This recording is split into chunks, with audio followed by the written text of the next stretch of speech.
I paid my dues time after time. Assalamualaikum warahmatullahi wabarakatuh. Perkenalkan, nama saya Sherly Shafira, kelas 12 IPA 1. Di sini saya akan menjelaskan materi bab 2, yaitu yang berjudul Sistem dan Struktur Politik dan Ekonomi Indonesia Masa Demokrasi Parlementer 1950 sampai 1959.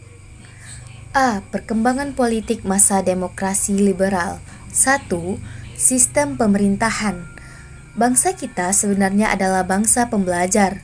Indonesia sampai dengan tahun 1950-an telah membedakan dua sistem pemerintahan yang berbeda, yaitu sistem presidensial dan sistem parlementer.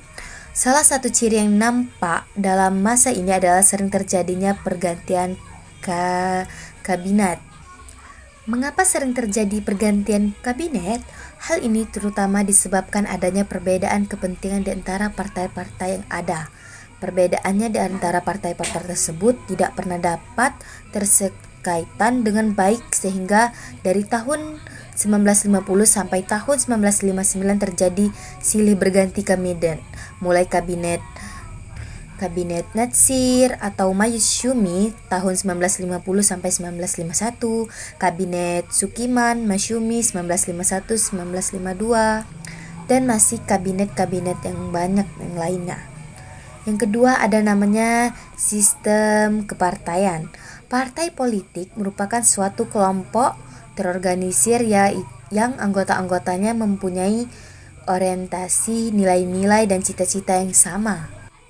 Gagasan pembentukan partai baru muncul lagi ketika pemerintah mengeluarkan maklumat pemerintah pada tanggal 3 November 1945. Melalui maklumat inilah gagasan pembentukan partai-partai politik dimunculkan kembali dan berhasil membentuk partai-partai politik baru. Yang ketiga ada namanya pemilihan umum 1955.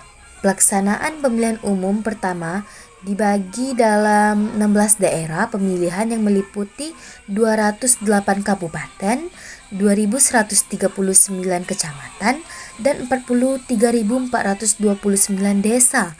Pemilihan umum 1955 dilaksanakan dalam 2 tahap. Tahap pertama untuk memilih anggota Berlima yang dilaksanakan pada 29 September 1955, dan tahap kedua untuk memilih anggota Dewan Konstitusi